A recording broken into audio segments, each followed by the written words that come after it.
I run the roofs of my past, and it chases me wearing Ryan's voice. No shout, just a sentence. 3 steps, breathe, jump.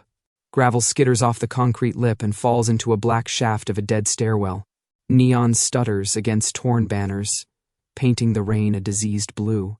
My lungs taste like rust and old electricity. Below, the megastack hums, thousands of bodies, a single starving throat. My side throbs where the old scar pulls tight. New pain gnaws underneath, hot and bright, like someone lit a match in my ribs and forgot to blow it out. Bad night to be sentimental. Bad night to still be alive. Boots thud behind me. Not many. 2, maybe 3 betas. Scouts with patience and decent knees. Their cadence is anxious, uneven. The 4th sound is softer, heavier, precise. Ryan. He moves like weather, a pressure at my back before a storm breaks. Not hurrying. He never does. He doesn't need to. He has the city, my city, cooperating with him. Doors fail at his approach. Ladders hold. Wind leans in his favor. I vault a gap, land on a blistered tar roof that used to be a market deck. The skeletal frames of old kiosks claw my coat. My breath fogs, then splits in the rain. The stack stinks of hot metal and wet dog. Maybe that's me. Left. Someone hisses behind me. They're good, his betas. Hungry, wires pulled tight. They'll get promotions if they touch me. If they hurt me without permission, they'll be missing knuckles by morning. Ryan runs a disciplined pack. I cut right. 3 steps. Breathe. Jump. A plank flexes under my weight. The drop beneath is a teeth-black emptiness that used to be a water atrium before the pipes collapsed and the council sold the copper. I don't look. I learned as a child to keep my eyes on the arc, not the abyss. My father called that faith. The council called it training. I call it survival. You won't catch me, I spit over my shoulder. The words are for him, not the betas. The betas catch their own reflections in puddles and flinch. I don't catch, Ryan says, close enough to touch the air above my neck. I drive you in. It isn't a threat. It's a principle. I hit a narrow service bridge, nothing but 2 rails and a sheet of perforated steel. It shakes underfoot. Moaning, a wind knifes through, cold enough to salt my mouth with old fear. I'm not afraid of him. No, that's the lie I tell myself to keep moving. I'm afraid of what I become with him. Quicker, meaner, honest. The bridge narrows. Someone drops down ahead of me. Clever beta in a hoodie. Blades hidden in his sleeves. I check, fake left, roll right. He commits to the feint and eats the rail with his face. Sorry. Promotion delayed. The 2nd beta hits me low and hard. We slam into the mesh. And for a second I see the stack's spine through 100 pinprick. Holes, lights like tired eyes, smoke coiling up like prayers that smell of oil. I drive my elbow into his temple and feel that soft, guilty give. He drops. My side screams. 3 steps. Breathe. Jump. I clear the last rung and land on a maintenance platform hugging a wind-torn billboard. The ad is for a brand of synthetic bread with a smiling wolf on it. The irony hurts worse than the jump. Then he's there. Not so close that I can bite him. Close enough that the idea seems reasonable. Ryan Wolfe fills the narrow space like it's his name on the steel. He doesn't pant. He doesn't sweat. His coat is old leather and rain, his eyes night silver. He's taller than the memory I keep trying to shrink, the kind of tall that makes distance a suggestion. His hair is close cropped, not because it suits him, though it does, but because nobody gets to grab him. He doesn't bare his teeth. He doesn't need to. I saw what he did to the last man who mistook Ryan's quiet for mercy. I back until metal kisses my spine, and the billboard's rivets find the ache in my ribs with cruel intelligence. Move, I say, because pride is cheaper than blood. Come home, he says, because he always spends more than I can afford. Home. The council's word, not mine.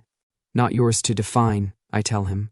His gaze drops, once, to my side.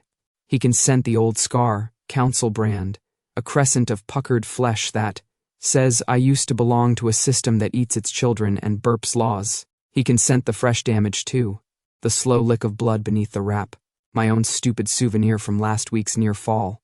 He doesn't look satisfied. He looks irritated, which is worse. It means he's thinking in contingencies. Your pace is off, he says. My pace is alive. A beta clatters up behind him, eyes bright with the desperate shine of a dog waiting for praise. Alpha. Ryan lifts a hand without looking. The beta shuts up so hard his teeth click.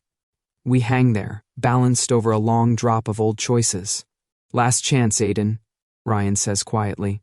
For you, maybe. I push off the billboard, brush his shoulder deliberately as I slide past. It's petty, like scuffing a god's shoe. It's also a mistake. He turns with me, faster than a story turning on a bad word. Fingers like iron on my wrist. No, not fingers. His restraint is precise. 2 points of contact only, wrist and elbow, the way the council combat instructors taught. That's the thing about Ryan. He doesn't break rules. He rewrites them mid-fight in a hand everyone recognizes. I jerk free and dip under his arm. He lets me go. Because I feel the margin of his mercy like a chalk line on the concrete. The third beta lunges, and I drop, slide on rain and ruined paint, kick his knee out as I pass. Something pops. He howls. I don't enjoy it. Much. The service bridge opens onto a scar of rooftop torn by old fire. The tar is bubbled and slick. The city smells like wet pennies and ash. If I were a wiser man, I'd find a hole and hide. I'm not. I'm the council's old heir, with a thesis that could burn the whole house and a pack who'd rather torch me first to keep the lights on. I hit the far lip and gamble on a narrow ledge that runs along an HVAC stack. The metal hums like a giant cat. Heat blasts my face. The rain turns to steam. My vision blurs. It's not the steam. He's close again. I don't hear him arrive. I feel it. The air finding a new center of gravity. You keep choosing edges, he says. Someday the edge will choose you back. Someday isn't tonight. I pivot, bring up my forearm to guard. He steps in. Not a blow. Something worse. He leans, chest to my chest, and the world tilts. His breath is rain and clean iron. His mouth is inches from mine. His hand is not on my throat. It could be. It isn't. Mark me then, I say, reckless, stupid, not meaning it. Not like this, he answers, and the not is a promise. He moves, fast, soft, like a blade tucked in velvet, and his mouth grazes my ribs. Pain lashes white, not tearing, signing. A shallow rake of canine against skin, sharp enough to open, careful enough to miss the artery. Heat blooms from the scratch, sick and sweet, crawling through muscle, threading into nerves. The smell of iron punches up and out until it tastes like lightning. The world narrows to the line he left. My body knows him now. The mark hums, a compass needle shivering toward north, and my north happens to be wearing a monster's calm.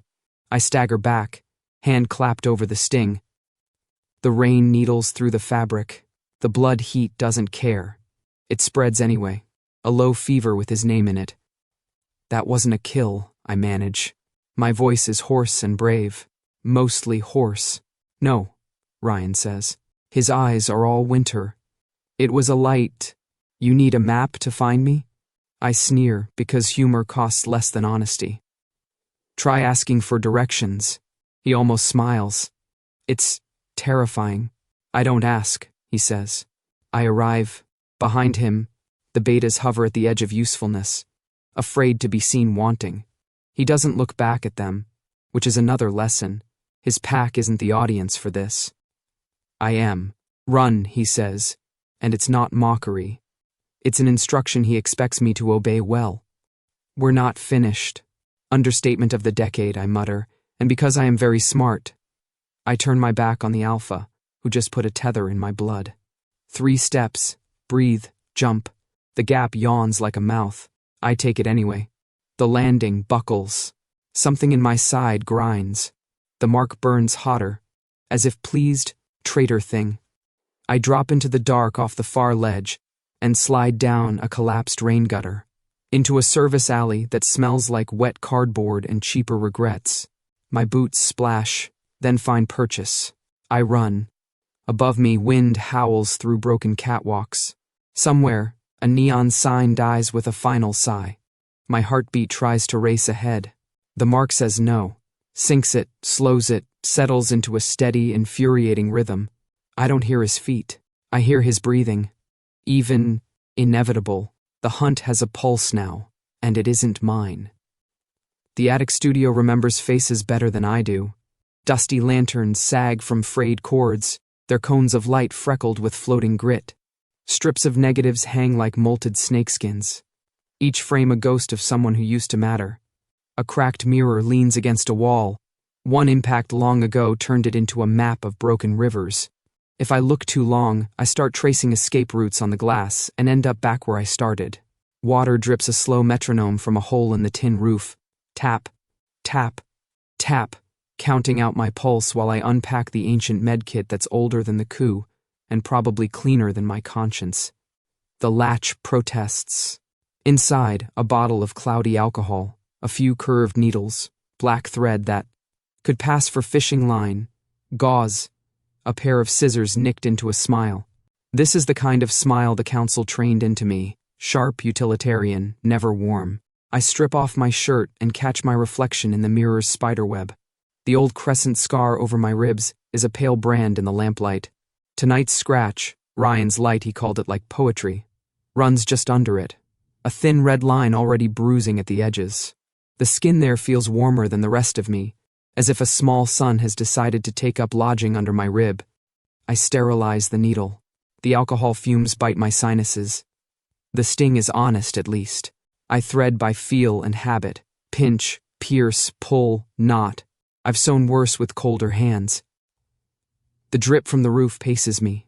Tap, stitch, tap, stitch. Breathe. Don't think about the way the mark hums. A compass I didn't consent to swallowing. I am no longer an heir, I tell my reflection, because someone should hear it out loud. I'm an equation with an unknown. The whole pack is afraid to solve. The cracked mirror returns a dozen skeptical Aiden mouths, none of them convinced. I work around the mark, refusing to close it, not ready to concede it either. The line isn't deep, but it's deliberate. Ryan writes in flesh like other men write in legal ink. The council used to, too. Their contracts filled my childhood. Parchment, wax seals, elegant lies. I learned to read between the flourishes. I learned the way a vow looks when it becomes a weapon. The lesson took, it left interesting scars. The wound grumbles when I tape gauze over it. Beneath the bandage, heat stirs like an animal waking. That heat knows the name of its hunter. I flex my fingers until the urge to claw at my own side passes. The studio smells like old paper and wet dust. Somewhere under the floor, a pipe coughs. Someone once posed families here, straight-backed and nervous, wrists folded just so. The council liked its portraits.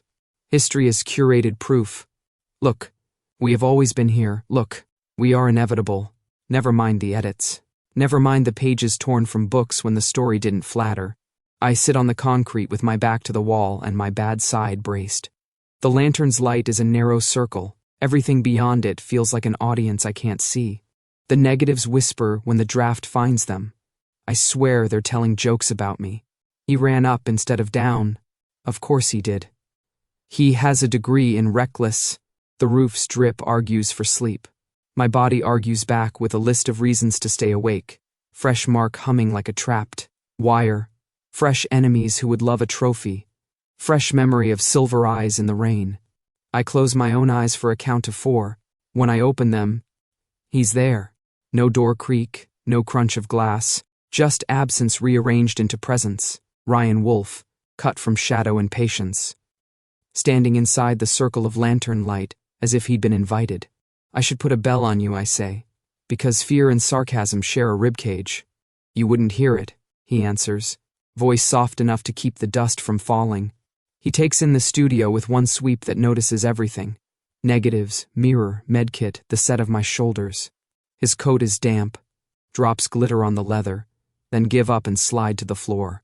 The scent that follows him is rain and iron, and the faint, clean note of something that doesn't belong to ruin. My fingers find the scissors before I can stop them. He watches me notice that I'm holding a bad plan, and his mouth compresses into what might be approval or pity. Don't, he says. I wasn't going to, I lie. I know. He doesn't move closer. He doesn't back away. Instead, he steps out of his boots with a pragmatic grace, shrugs out of his coat, and spreads it beneath him on the concrete.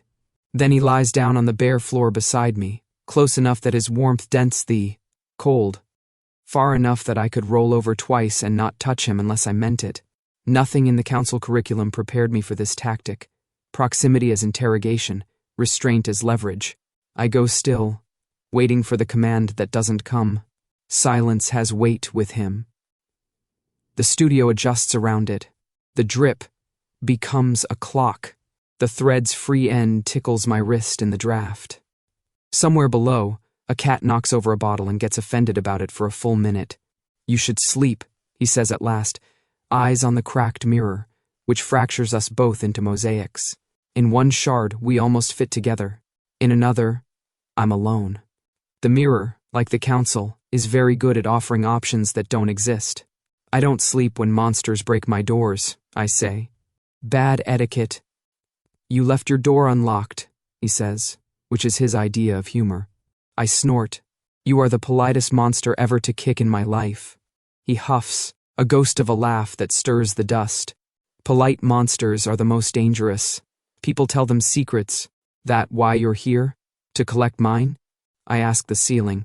The plaster stars do not answer.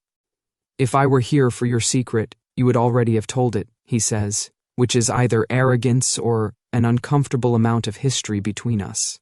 I'm here to keep you breathing while you decide who you are without a crown. I wasn't wearing it well, I admit, before pride can edit. The words come out dry. Didn't match my eyes. It matched your spine, he says. You kept it straight when the floor moved.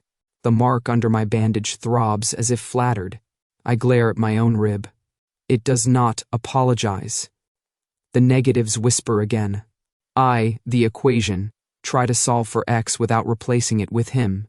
The council would do it. Substitute a person for an unknown and call the proof elegant. That's how they built empires, with algebra that bled. He folds his arms behind his head and closes his eyes. He's either the most relaxed hunter in existence or an excellent insult to the idea that I'm dangerous. Sleep, he repeats. And if I don't? I do not require your compliance, he murmurs. I require your survival. The rest is future tense. The metronome drip moves from ceiling to nerves. I catalog the room again because I can't catalog him. Lantern, mirror, negatives, medkit, my shirt stiffening as blood dries. Ryan's breathing is an even line under the noise of the city, a bass. Note you only notice after you stop pretending you don't hear music. I try to read in the cracked mirror what he plans. The shards give me 1,000 answers. None likely. Abduct, cajole, confess, consecrate. He does none of them. He lies still. The studio learns his shape and stops flinching. Eventually, even the mark eases, as if it resents being the only dramatic thing in the room. I don't sleep. I count. Old habit. When I get to 2,000, a siren wails somewhere below, then dies young. When I get to 4,000, the drip shifts to the other side of the hole. When I get to 6,000, the lantern sputters, flares, remembers how to be light. At some point before dawn, I forget to be clever. Thoughts slow to the primitive. Rain, breath, warmth at my left, weapons at my right, roof holding for now. I'm past clever when the first gray spills into the studio and turns the negatives into feeling. Families, lovers, strangers who decided to freeze their best angle before the building learned to lean. He stands without the grunts men make when they want credit for their weight. He pulls on his coat. He does not look at me when he speaks. He looks at the mirror, at the version of himself that is fractured and still somehow whole. Don't go to the market levels today, he says. They're unkind to poetry. I was planning on a poetry reading, I say. Haikus on collapse. He glances at my bandage. Use new gauze at noon. And if I don't, you will, he says. There's no threat in it. Only the irritating accuracy of someone who has watched the shape of your stubbornness long enough to draw it with charcoal. He moves to the workbench, opens the medkit, with the same small courtesy. He gave the lantern's light and takes out a clean roll of bandage. He folds it, square and crisp, and sets it on the scarred wood as if leaving an offering at a shrine. The gesture lands between kindness and claim and refuses to pick a side. No door to fix, he observes. A pity. I'll install one for you to break next time, I say. Keeps things formal. He almost smiles again. 2 almosts in one night. If I were keeping score, I'd pretend that meant something. And then he leaves the way he arrived, as if the door was always open for him, whether or not it existed. The studio exhales. The drip goes back to counting only itself. I pick up the folded bandage. It's neat enough to be insulting.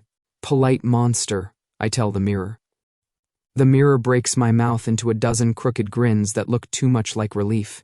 I slide down the wall until my knees knock concrete. I don't sleep, but I blink longer. By the time the sun is an idea smearing itself across the haze, my body has stolen a few seconds at a time. When I finally stand, I do it like a truce, slow and careful. The bandage waits on the bench, white as surrender. I pocket it instead. I'm not ready to give the right things up. Not yet. The central levels smell like wet copper and boiled bones. I keep my hood low and my pace casual, blending with the shuffle of the crowd. Everyone here is bent-backed from owing something. Debt, blood, obedience. The market sells all three, repackaged as favors or scraps of food. If you can't pay, you become payment. That's the law. The jungle doesn't roar. It bargains. I learned once that power in the stacks was inherited.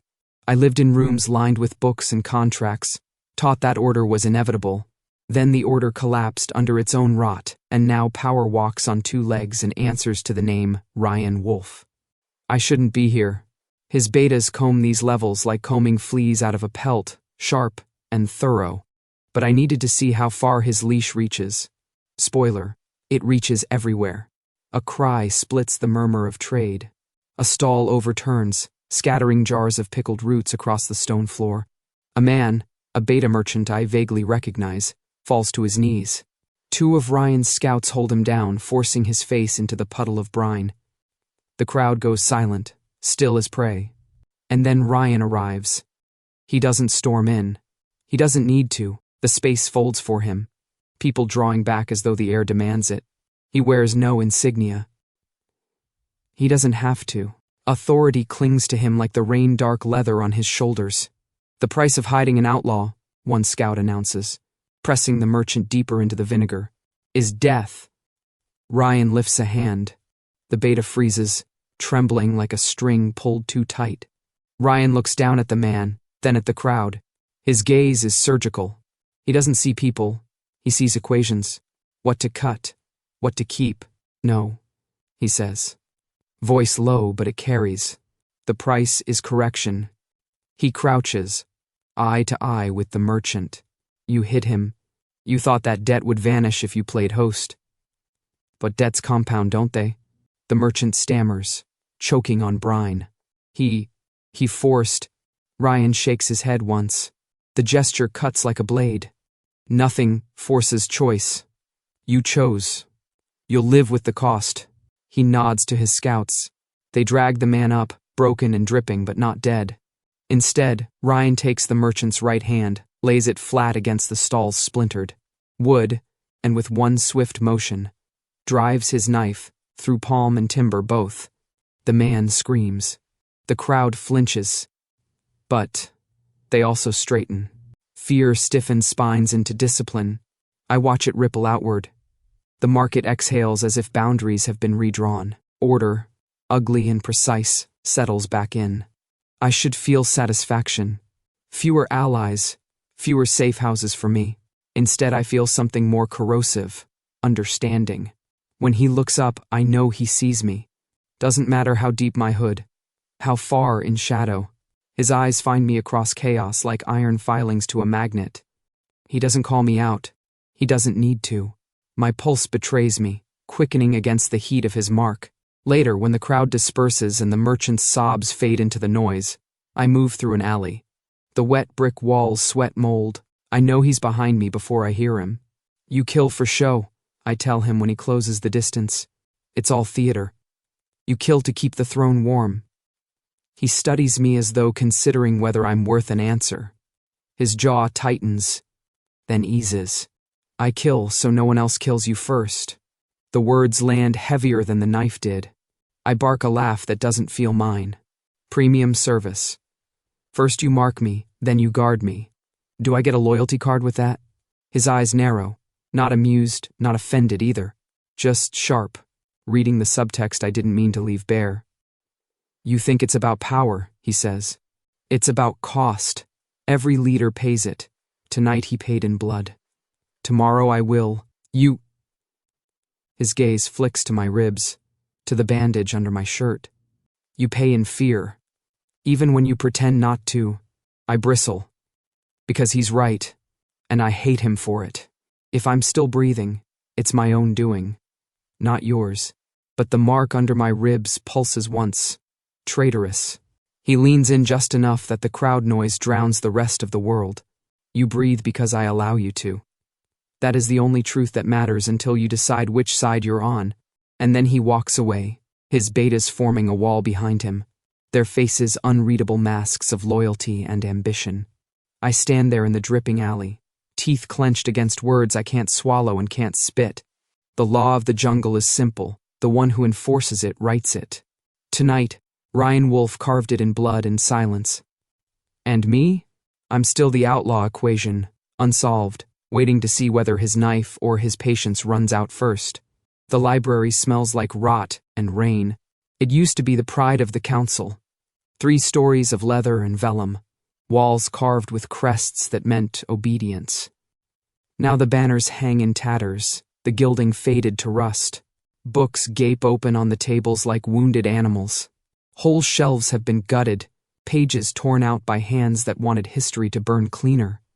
I never thought I'd come back here, but old ghosts have a way of calling, and I have a secret rotting in my ribs that wants the same air as this place. I trail my fingers over the cracked spines of volumes I memorized as a boy, genealogies, decrees, bloodline codes. The council worshipped rules the way zealots worship gods. Their favorite dogma was simple enough to carve in stone: marks don't lie.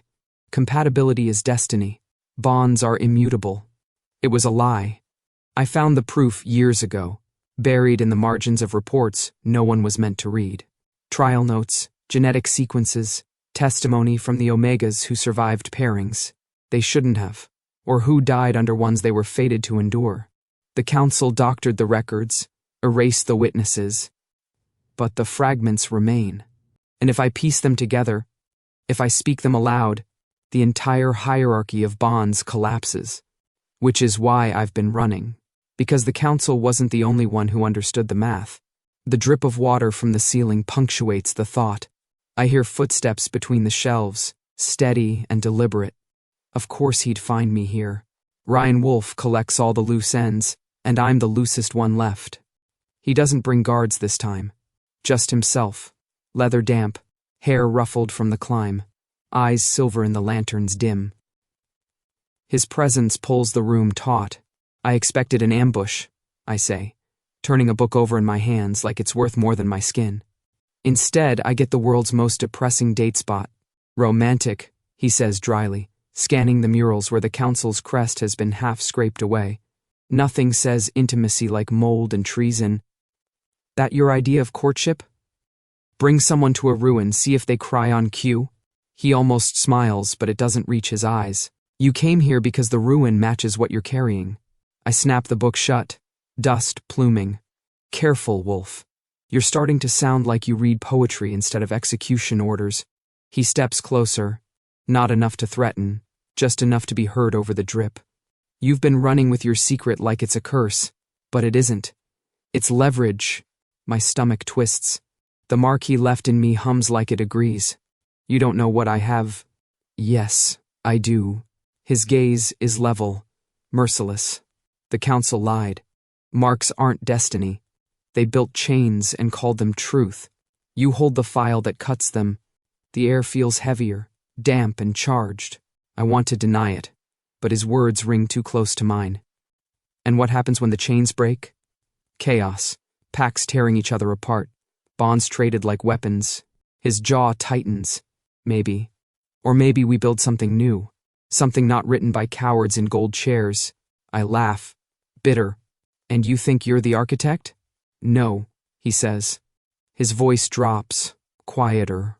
Roar. I'm the wall. The thing that takes the weight. That's all power is. Chains you wear so no one else locks them on the people who can't carry them. I stare at him. This is not the Ryan who carved order into flesh in the market. This is a man who sounds tired of his own shadow. Vengeance looks good on you, I say, trying to keep my voice sharp. Almost noble. If you squint. He closes the distance in 2 steps, and his hand flashes out. For a heartbeat, I think he's going to pin me to the wall. Take by force what he's been circling for weeks. My breath spikes. But he doesn't. His hand closes around my wrist. Not tight, not cruel, just there. Enough to remind me he could. Enough to remind me he won't. His grip is heat against the library's chill. You're free to go, he says finally, and let's go. I rub the skin where he touched, more shaken than I want to admit. That's it? No threats, no chains, no council's favorite word. Compliance? I could take you, he says, and for once his voice isn't arrogant, just honest. But if I did, I'd lose what I'm hunting. My laugh comes out brittle. You make it sound like I'm some rare bird. You are, he says, and rare birds don't sing in cages. The silence between us aches. The drip keeps time. The broken banners whisper in the draft. I shove the book back on the shelf, crooked. You realize how insane this is. We're standing in a graveyard of lies, talking about rebuilding the world like it's Lego. Better Lego than chains, he replies. I should walk away. I should vanish into the stacks, let the mold swallow me whole. But I don't, not yet. Instead, I look at him and, for the first time, see a crack in the armor. Not weakness, but choice. He isn't here to cage me. He's here to wait. And that, somehow, is worse. Because it means the next move is mine. The pipes hum like a choir that forgot its lyrics. Heat seeps from the floor in uneven patches, smelling faintly of rust and scorched oil. I picked this basement den because it was loud. Constant vibration, water hammer, the low drone of the city's intestines. Noise makes it harder for a hunter to listen in. Or so I thought. The lamp on the workbench buzzes with dying filament, a single bug trapped against the glass, throwing itself at the light like it has a death wish. I envy it a little. I sit cross-legged on the concrete, shirt half open, bandage wrapped crooked around my ribs. My stitches are ugly but holding. The mark Ryan left throbs whenever I breathe too deep, as if reminding me that oxygen is borrowed. I should be asleep. Instead, I'm counting the pulses in my wound, pretending each one is another second survived. And then I feel him. Not sound, not scent, just the shift in air pressure, the gravity realigning around his frame. When I look up, he's there at the edge of the light, coat folded over his arm. Like he's stopping in for coffee, instead of intruding on my last sanctuary. Ever heard of knocking? I mutter. There's no door, he replies evenly. Then build one, break it down, and we'll call it etiquette. He doesn't answer. He steps forward, settles onto the floor opposite me, and the pipes seem to hush in deference. 1/2 meter between us, 1/2 meter that feels like the width of a canyon. We sit like that for a long time, me glaring at him, him watching me with that unnervingly calm stillness. His breathing evens out against the rhythm of the pipes until I can tell which noise belongs to him and which belongs to the city. The silence turns into its own language. Every inhale a question, every exhale an answer. Finally, he speaks. I don't want your body. Strange opener, I say, because sarcasm is safer than sincerity. I want you not to want mine. Until you surrender on your own. The words hang in the heat like smoke, impossible to wave away. My stomach knots. I want to scoff, to tell him he's insane, but the mark under my ribs hums like it agrees. I swallow, dry. I'm not afraid of his strength, I think. I'm afraid of mine, the part that leans toward him, even knowing better. I snort, because honesty tastes bitter. So that's the game? Hunter's etiquette? Not take, but wait, He tilts his head, faintly amused. You'd prefer the other way? I'd prefer a night where I don't have to wonder if I'm part of a very aggressive romance novel. Something flickers at the edge of his mouth, almost a smile. It shouldn't matter, but it does. The first sign of warmth I've seen in him, and it feels more dangerous than the knife he carried through the market. I point at my ribs. By the way, thanks for the new accessory. Fishing line stitches are very in this season. Ugly, he observes, eyes narrowing at the bandage. But effective. Oh, thank you, Dr. Wolfe. Next time I'll book an appointment. Maybe you can bring flowers. That's how it works, right? Alpha leaves a mark, then shows up with roses and an apology. Apologies are wasted breath, he says simply. Good. You don't have enough of that to spare. His silence is deliberate, not passive. He chooses what not to say the way others choose weapons. It leaves me flailing, trying to fill the void with my own voice and hating myself for it. Half a meter between us, but my body swears he's closer. The mark in my ribs answers his pulse like a drum echoing through stone walls. I try to laugh. It comes out thin. Romance etiquette of the hunt. Step 1, stalk. Step 2, maim. Step 3, sit in the dark breathing meaningfully. Did I miss anything? You forgot the last step, he says, voice low. Oh, do tell. Wait. That one word lands harder than a fist. I can't sit still anymore. I shift, elbows on my knees, pretending I'm comfortable. You really think patience gets you what force can't? It always has, he says. The pipes rattle. The bug burns itself against the lamp. The city grinds on above us. I stare at him, at the unmovable weight of him, and wonder which of us will crack first. Spoiler, I hope it's him. Because if it's me, I don't know what I'll become. The bridge is a rib cage over a dead river. Rust-bitten trusses arch over a dry channel like a mouth that forgot water. The wind comes down it like a blade being pulled from a sheath, clean and cold enough to scrub the thoughts out of your skull. Out on the horizon, the city throws up a mirage of lights, promises I don't believe in anymore. I picked this place for its honesty. Steel, wind, gravity, no crowds to hide in, no corners that teach you lies about safety. You choose your line, and hope your feet remember you're worth saving. I'm going to zero, gray zone, off the grid. The old maps call it nothing and everything. If I can make the far bank, there's a warren of half-collapsed warehouses, tunnels that used to carry floodwater and now carry ghosts. If I disappear there, I'll stop being leverage and start being legend, a better kind of dead. Boots scrape on steel behind me, but not his. Too quick, too eager. I turn and a shadow unglues itself from the latticework, a skinny beta in a courier's vest, hood up, eyes flicking like he's cataloging exits by taste. UA, he says, voice too loud for the wind. Depends who's asking. He pats his chest with a jittery hand. Mel sent me. From the stacks below the labs. He swallows, Adam's apple trying to climb into his mouth. Said you'd want a copy. Before anyone else burns it, my stomach drops. You brought it here? Where else? He glances past me, as if the river could offer advice. Figured you'd be moving. Figured I shouldn't be found with this. From inside his vest, he produces a flat packet wrapped in oilcloth and hope. I don't take it. Not yet. He shifts from foot to foot, breath smoking. You're not going to kill me, right? If I do, who will I complain to about your delivery fee?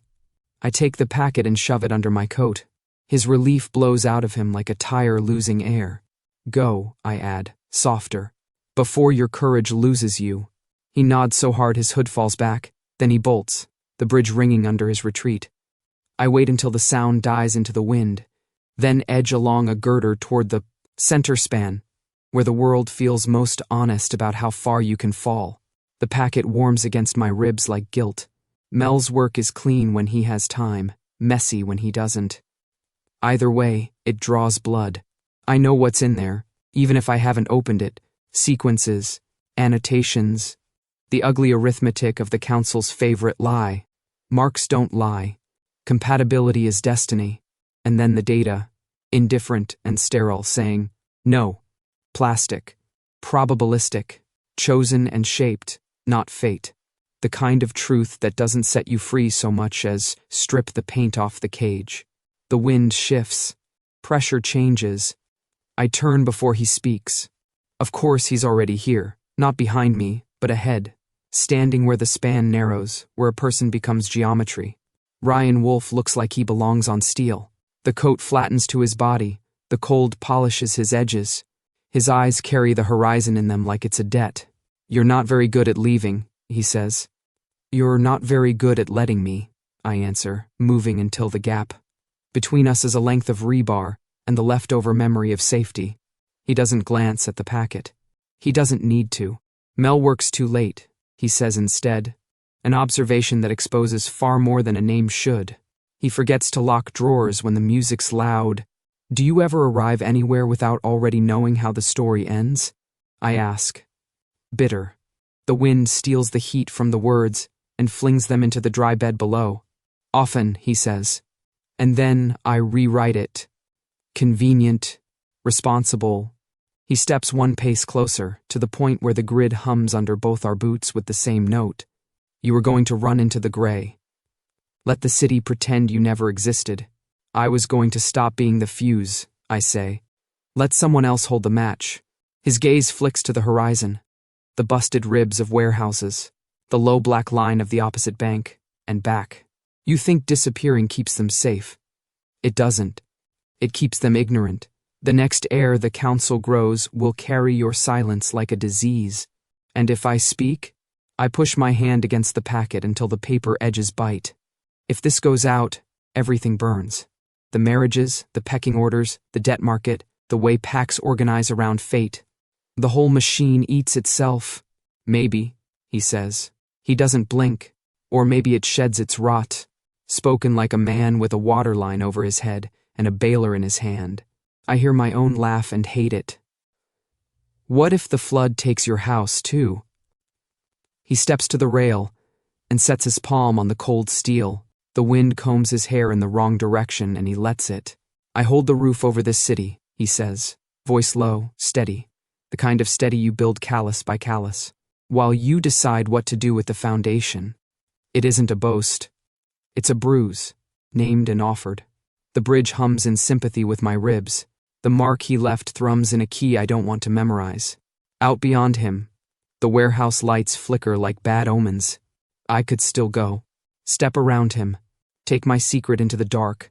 Become a story they tell to frighten brash betas. He looks at me like a man cataloging weights. You think my power is appetite, he says. It's not. It's a ledger. If you break the dogma, I will pay to keep this from becoming a slaughter.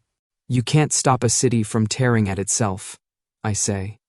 I can make it choose where to bleed. I should hate him for that. I should tell him he's a tyrant in nice words. But I remember the market, the needle of his knife pinning a palm to wood. No glee in it. No performance for me. Just a cost counted in a currency everyone understood. What do you want from me exactly? I ask. He turns from the horizon to me fully, and for once there's no calculus. In his eyes, only the weather of a man who hasn't slept in a week. Not your body, he says, reminding me of a basement and half a meter of heat.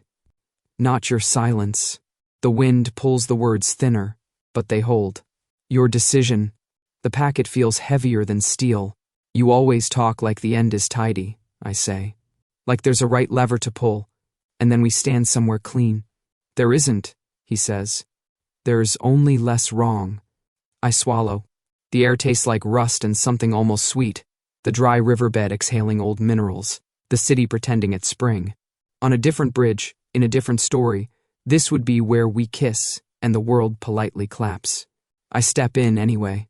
Not enough to touch. Enough to share breath and bad ideas. His pupils blow wider against the light. The pulse in his throat tampers with my resolve. My hand lifts without permission, fingers hovering near his jaw, not quite there. This is a terrible place for romance, I murmur. All this rebar. Nothing soft to fall on when I make a mistake. His mouth curves, dangerous, warm, real. You think you'd fall? I think I stop. Savage the sentence before it can betray me. The wind scrapes the rest away. For one heartbeat, the city stops pretending it's bigger than this span of steel. It's just him, me, the ledger, and the fuse. I tilt toward him, an angle small as a confession, and then I pull back so hard the cold slaps me. Breath returns in a rush that tastes like failure. He doesn't move to follow. He lets the space reassert itself. A respectful half-step that feels like a concession and a dare. There's no disappointment on his face. Only patience, which is somehow worse. Gray won't save you, he says. Maybe not, I answer, voice thin, but it buys me thinking time. You don't need more time.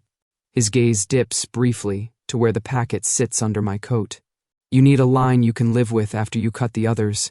I'll let you know if I find one, I say.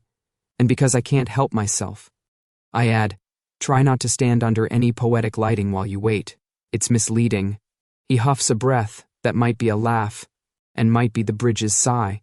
I don't ask the light where to stand, he says. I arrive. Of course you do. I step around him, feel the heat of him like a wall the wind can't knock down, and walk toward the far bank. The bridge thrums underfoot, counting each refusal like a bead on a string. Behind me, I don't hear his steps, only the riverbed's silence and the hum under my skin that swears he's still there. Waiting. The old chapel is more bones than body. Stone arches split by weather, ribs of wood warped by fire, windows stripped of glass. The stained frames still catch the sun, scattering it in crooked shards that paint the dust like falling snow. I climb through what used to be a doorway, boots crunching on gravel that was once sacred floor. The air is quiet in the way ruin is quiet, thick, echoing, the silence of something that has already been broken and doesn't expect to be put back together. I settle near the wall, back to a half-collapsed altar. The packet under my coat feels heavier than scripture. I don't need a sermon, I need an answer. But the problem is, I already know which one is circling me. A shuffling sound reaches my ears. Not Ryan. Too light. Too old. From a side passage, a figure appears, bent, wrapped in rags, eyes cloudy but sharp enough to sting. A caretaker? Or just someone who refuses to leave even when the gods do? You're trespassing, he rasps, voice dry as tinder. So is the sun, I answer, because sarcasm is cheaper than humility. His laugh coughs out like dust. The chapel takes trespassers. It was built for confessions. Then it'll hate me, I say. I'm allergic to authoritarian angels. That earns a grin of ruined teeth. He shuffles past, sweeping at the dust with a stick broom and murmurs.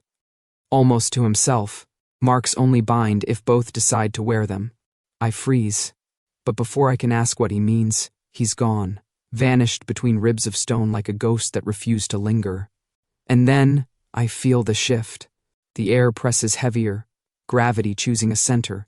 Ryan steps through what used to be the nave, coat brushing rubble, silver eyes cutting through light like they own it. Alone again. Always alone when it matters. He doesn't stop until he's a few feet away, where the colored light stripes his face in fractured reds and blues. For a moment, he looks like the angel I joked about. Severe, merciless, tragic. Romantic, I say, voice cracking the silence. You bring all your unwilling partners to holy ruins. Or am I special? He doesn't rise to the bait. He just studies me, the way a wall studies the weather. You keep running to places that used to mean something. What are you hoping to find? Absolution? No. A place the council forgot to poison. His jaw tightens, but his voice is calm. You can keep running, Aiden. You're good at it. But every time you run, I'll be there, waiting. Not behind, ahead. I stand, the mark in my ribs sparking at the proximity. You think I'm afraid of you? I know you are. No, I snap. My pulse betrays me anyway. I'm not afraid of you. I'm afraid of myself around you. What I let slip. What I almost give. The words feel like breaking glass in my mouth, but once they're out, there's no taking them back. For the first time, Ryan looks unsettled. Not weak. He doesn't do weak, but raw, edges showing through the steel. He steps closer, voice low enough the dust holds its breath. If I mark you, I lose you. You'll believe it's the scar talking, not your choice. If I don't, I risk the pack. I risk all of them tearing at each other until nothing is left. The confession sits between us like a third body. I never thought I'd hear him admit fear, not for himself, but for what leadership costs him. So what then? I ask. Voice harsh, brittle. You chain me, you lose me. You don't chain me, you lose them. Sounds like a neat little no-win equation. His eyes soften, just a flicker, like he's allowing me to see the man behind the title. Some equations aren't meant to be solved. They're meant to be endured. I should laugh at that. Should tell him he's the most tragic math teacher in history. Instead, my throat locks. Because for once, I understand. Power is his chain. My freedom is mine. And somewhere between them, we keep colliding. The dust dances in the fractured light. My chest feels like a bowstring, pulled too tight. He doesn't move closer. He doesn't demand. He just waits. Steady, patient, terrifying. Choosing the slowest victory, the one where I surrender not from force, but from choice. And, gods help me, that patience is more dangerous than any knife. I break first.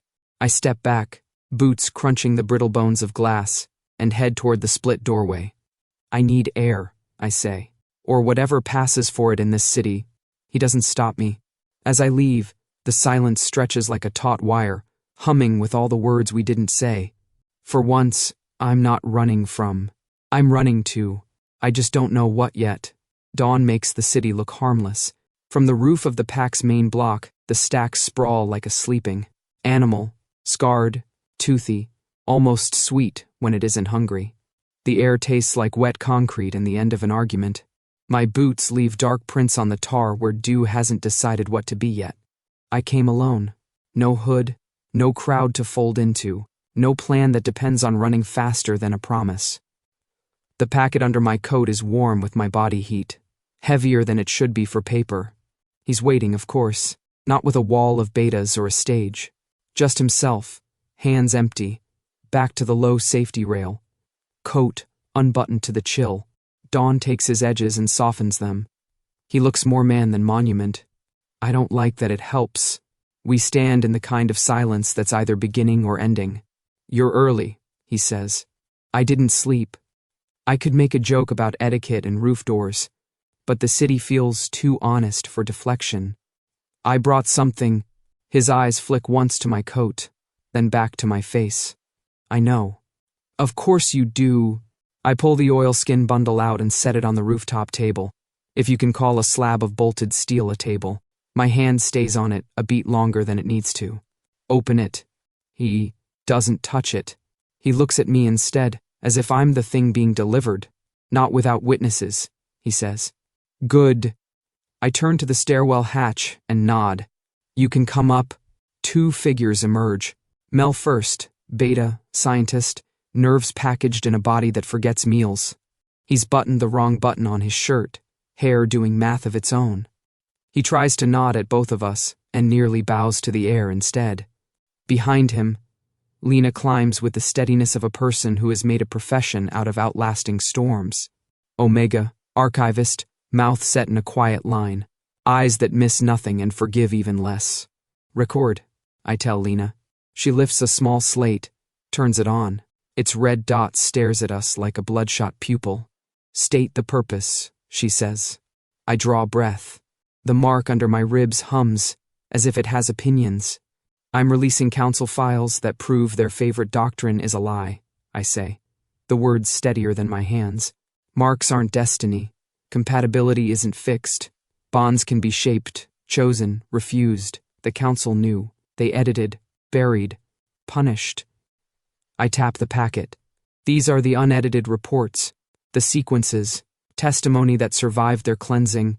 Mel's fingers twitch toward the bundle, then fidget away. Lena's stylus scratches, unfixed, chosen, refused. I look at Ryan, but I'm not throwing a match and walking away. We publish after you secure a transition. I want safeguards. My voice doesn't shake now. Naming terms helps. Lena's eyebrow lifts. Mel straightens as if equations just balance somewhere. Say the safeguards, Ryan says. Amnesty for the runaways, I start. Not conditional.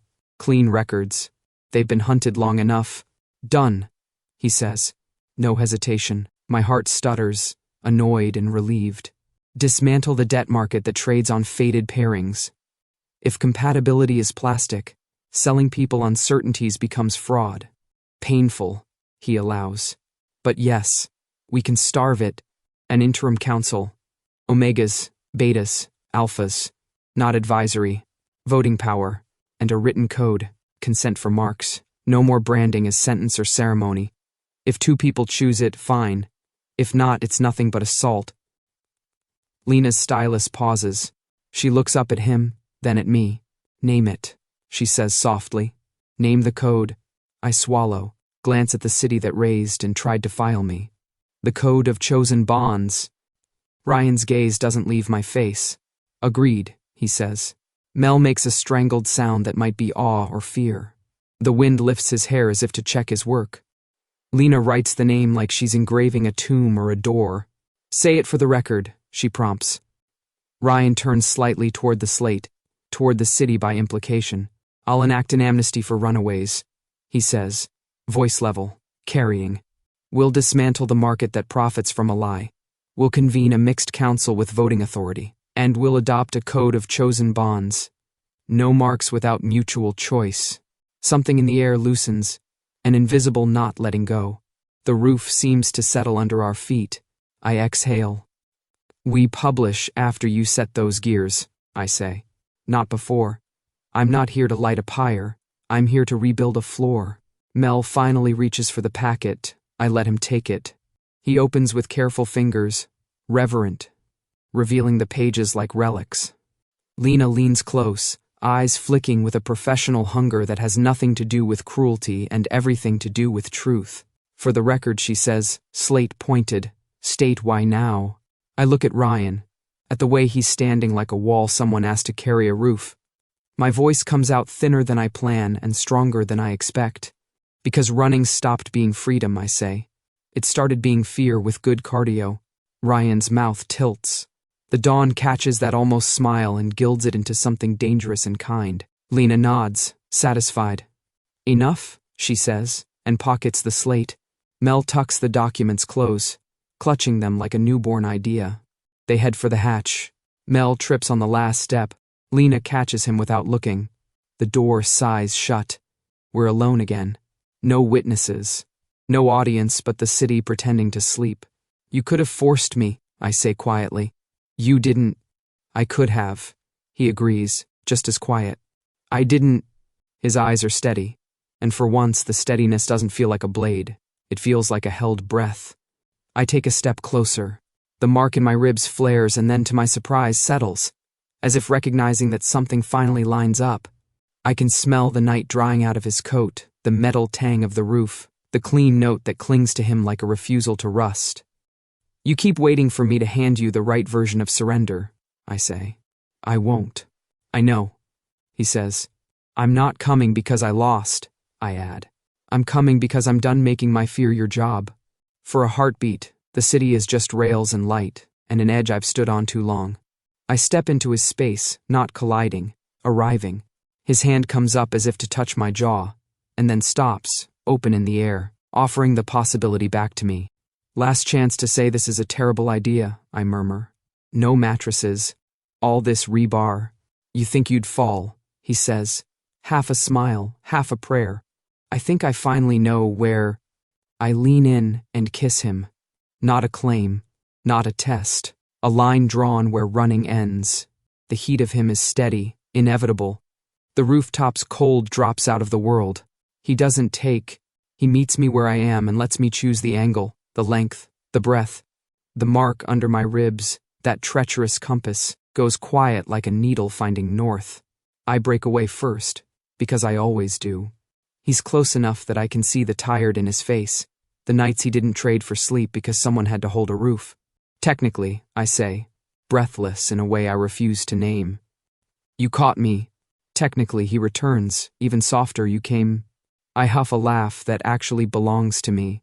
The city below shifts, stretching, remembering hunger and hope. Somewhere, a siren tries to wake and decides to let morning have this one. I'm here, I tell him, because saying it turns it into a door we can walk through. So, you stop chasing and start walking next to me. His hand closes finally around the back of my neck. Warm, careful. A promise with the teeth filed down. I can do that, he says. Good, I answer, and look out over the stacks, which don't look harmless anymore. They look possible. The day lifts. The animal opens one eye, decides not to bite yet. We stand there with a roof and a foundation to argue about, and for once, no one running.